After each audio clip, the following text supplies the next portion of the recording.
Beauty Gold vous présente le journal.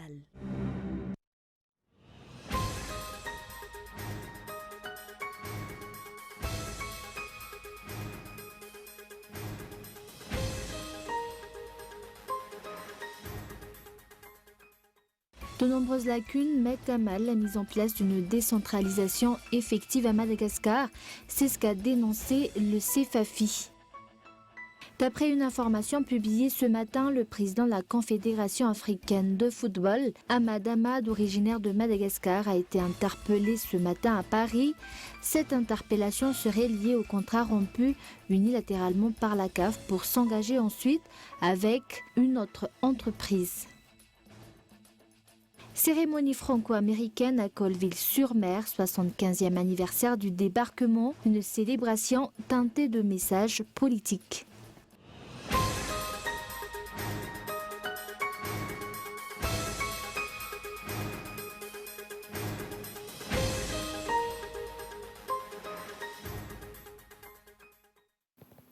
Bonsoir à tous et bienvenue dans cette nouvelle édition du journal en version française sur Cool TV.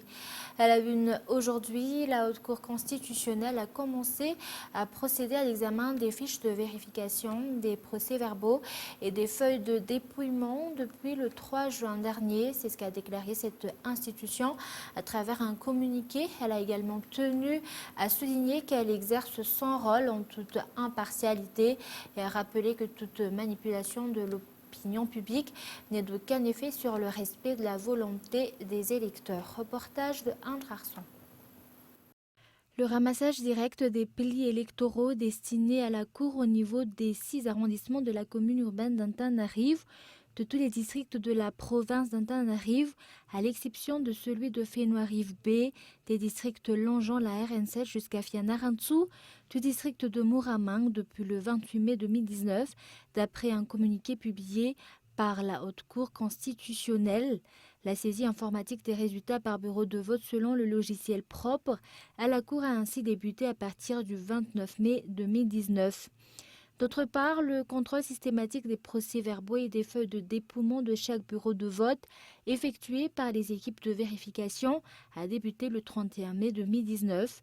Outre cela, la HCC procède à l'examen des fiches de vérification, des procès-verbaux et des feuilles de dépouillement depuis le 3 juin 2019. Dans le cadre des attributions qui lui ont été conférées par la Constitution et la législation en vigueur, la HCC entend exercer son rôle avec vigueur et en toute impartialité. Elle invite tout un chacun, en particulier les candidats et leurs partisans, à faire preuve d'humilité, de retenue, d'honnêteté et de responsabilité, rappelant que toute pression ou manipulation de l'opinion publique ne sont d'aucun effet sur le respect de la volonté des électeurs. Et de nombreuses lacunes mettent à mal la mise en place d'une décentralisation effective à Madagascar. C'est ce qu'a dénoncé le CEFAFI. La consolidation des lois et des textes sur la décentralisation et la mise en place de solutions en matière de budget doivent être priorisées. Reportage de Yves Richard. Le CEFAFI, ou l'Observatoire de la vie publique à Madagascar, a donné son opinion sur la décentralisation effective, notamment sur les importantes lacunes de ce système.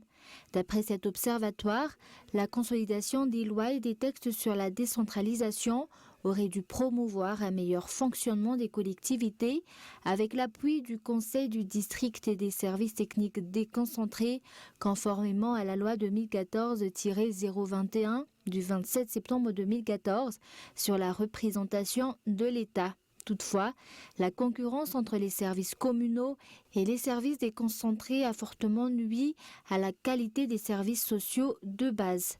D'autre part, le CEFAFI a également critiqué la procédure de mise en place des membres du Sénat, se demandant comment les sénateurs actuels peuvent prétendre représenter les collectivités territoriales décentralisées, puisqu'ils n'ont été élus que par les maires et les conseillers communaux au lieu des grands électeurs, à savoir les élus locaux des 3 niveaux de collectivités territoriales décentralisées.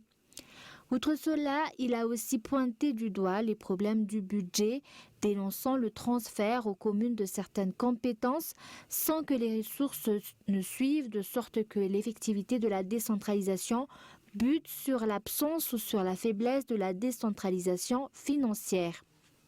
Le niveau des transferts de ressources financières n'a cessé de diminuer, sauf pour les dotations de fonctionnement qui viennent de passer de 12 à 15 millions d'ariars par commune.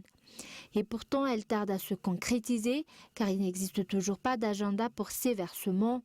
D'autant plus que des dotations complémentaires de fonctionnement calculées sur la base du nombre d'habitants sont prévues pour certaines communes importantes sans que rien pourtant ne soit concrètement appliqué. Il serait mieux de doter les communes au prorata de leur population. Rappelons que la mise en place d'un gouverneur par région fait partie de la politique de mise en place de la décentralisation effective instaurée par le chef d'État, une mesure qui pourrait permettre d'équilibrer le développement de chaque région et renforcer ainsi la puissance du pays. Et comme nous l'avons annoncé dans les titres, d'après une information publiée ce matin, le président de la Confédération africaine de football, Ahmad Ahmad, originaire de Madagascar, a été interpellé ce matin à Paris. Cette interpellation serait liée au contrat rompu unilatéralement par la CAF pour s'engager ensuite avec une autre entreprise. Reportage. Le président de la Confédération africaine de football, Ahmad Ahmad, a été interpellé ce matin dans un hôtel à Paris pour être entendu par les services de l'Office central de lutte contre la corruption et les infractions financières et fiscales, d'après les informations reçues. Cette interpellation serait apparemment liée au contrat rompu unilatéralement par la CAF avec l'équipementier allemand Puma pour s'engager avec la société Tactical Steel basée à la Seine-sur-Mer. Apparemment, toujours selon les informations reçues, c'est l'ex-secrétaire général de l'instance continentale, Amr Fahmy, qui est d'origine égyptienne, qui a déposé plainte pour corruption à cause d'une relation particulière entre le président de la CAF, Ahmad Ahmad, et le dirigeant de la société Tactical Steel, une entreprise spécialisée dans le secteur d'activité de la fabrication d'articles de sport. Et le Bianco compte lancer officiellement une plateforme de doléances en ligne, e-Turk. C'est le nom donné à cette plateforme. Elle s'inscrit dans le cadre de la mise en œuvre de la stratégie nationale de la lutte contre la corruption et offre de nombreux avantages. Les détails dans ce reportage de André Arson. Dans le cadre de la mise en œuvre de la stratégie nationale de la lutte contre la corruption et de la politique générale de l'État de tolérance zéro en matière de corruption, le Bureau indépendant anticorruption a mis en place e-Turk, une plateforme de doléances en ligne. Ce système permet aux citoyens de dénoncer des faits de corruption et d'échanger avec les investigateurs du Bianco à travers un mécanisme informatique reconnu au niveau international qui garantit l'anonymat absolu pour le lanceur d'alerte. Cette plateforme présente plusieurs avantages, notamment le traitement en temps réel des informations reçues grâce à l'élimination de la contrainte espace-temps, l'amélioration de la qualité des doléances transmises grâce aux questionnaires précis, la mise à disposition des preuves et l'échange simultané entre le lanceur d'alerte et l'investigateur du Bianco, ou encore la protection du lanceur d'alerte par l'anonymat absolu garanti par la plateforme. e-Turk sera officiellement lancé demain matin à l'hôtel Carlton. Et avant de passer aux actualités internationales, les petits stands commerciaux installés illicitement aux alentours de la gare routière Maki ont été retirés aujourd'hui, comme prévu par la commune urbaine d'Antananarivo. Près de 20 commerces sont concernés et d'autre part, aucune mesure, aucun replacement n'est prévu pour ces commerçants, vu la situation illicite de leur point de commerce, selon les explications fournies par un responsable de la commune. Et toutefois, ces commerçants ont le droit de formuler une demande pour tenir un commerce conforme aux normes requises, toujours selon les explications. Nous passons maintenant aux actualités internationales. Cérémonie franco-américaine à Colville-sur-Mer, 75e anniversaire du débarquement, une célébration teintée de messages politiques. Reportage de France 24. Atterrissage tout en douceur sur la colline qui surplombe la plage d'Omaha Beach. 75 ans après le débarquement, le président américain est en quelque sorte ici chez lui. Le cimetière militaire de Colville-sur-Mer abrite les 9387 soldats américains tombés les armes à la main. Quelques instants plus tard, Emmanuel Macron est accueilli par Donald Trump. Il ne s'était plus revu depuis les commémorations du 13 novembre à Paris. La cérémonie peut alors commencer. Sous le regard attentif des 12 000 invités et des 500 vétérans venus parfois de très loin, la Marseillaise retentit.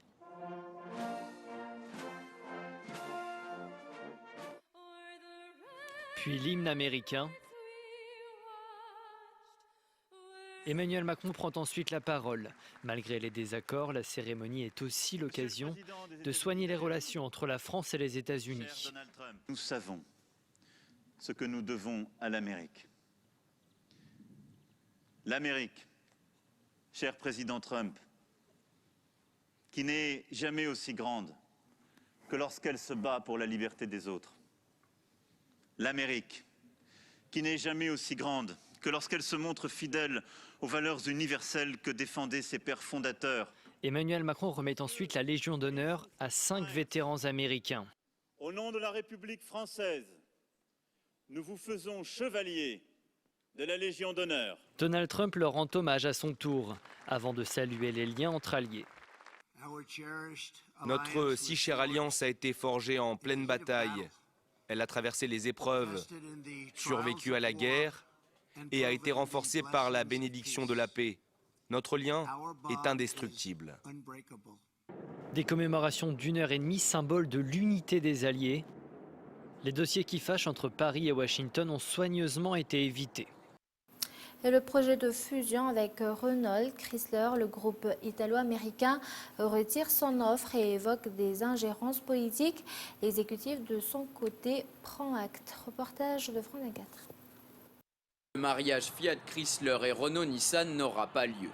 Le groupe italo-américain s'est impatienté et son offre de fusion n'est plus d'actualité. Les conditions politiques ne sont actuellement pas réunies en France pour mener à bien un tel rapprochement. Renault avait annoncé plus tôt que son conseil d'administration réuni hier soir n'était pas parvenu à une décision sur la fusion.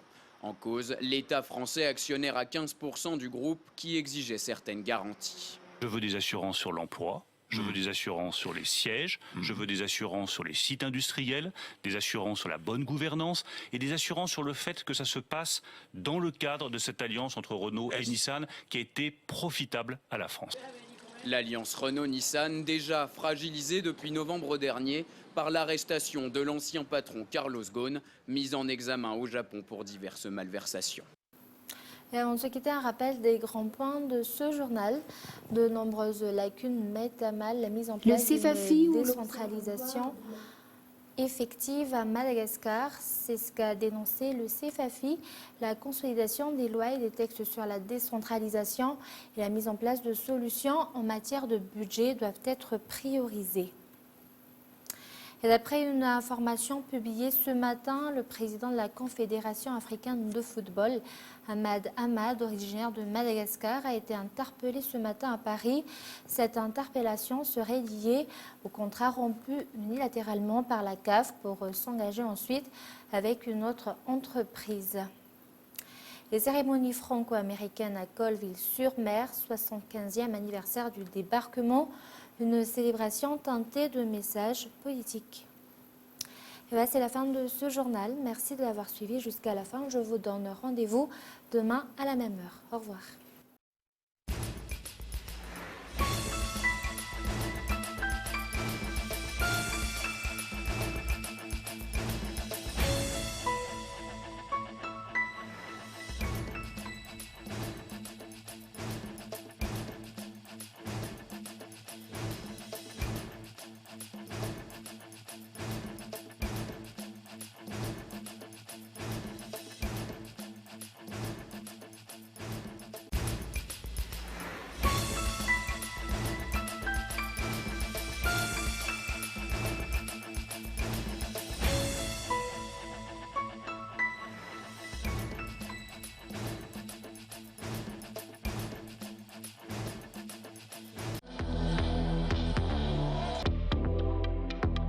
Le journal vous a été présenté par Beauty Gold.